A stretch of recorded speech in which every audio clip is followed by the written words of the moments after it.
Praise the lord. A pocket message. యెహోవా కొరకు ఎదురుచూచువారు నూతన బలము పొందుదురు. పక్షిరాజు వలె రెక్కలు చాపి పైకి ఎగురుదురు.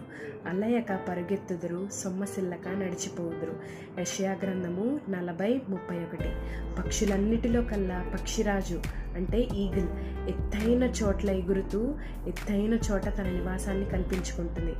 దేవుని మీదే ఆశ పెట్టుకున్న వారికి దేవుడు ఎప్పుడు తోడుగా ఉండి నూతన బలాన్ని ఇస్తూ ముందుకు కొనసాగిస్తూ ఉంటాడు. దేవుడిచ్చే శక్తి గద్దవలే రెక్కలు పైకి చాపి ఎగిరేలా చేస్తుంది, అలసిపోకుండా పరిగెట్టేలా చేస్తుంది.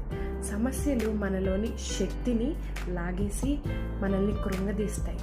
అయితే దేవుడిచ్చే శక్తి వాటిని తట్టుకుంటూ ముందుకు కొనసాగడానికి సహాయం చేస్తుంది. తీవ్రమైన ఆటంకాలు కలిగినా సరైనది చేయడానికి బలాన్ని కూడా ఇస్తుంది. ఆమేన్. Praise the lord.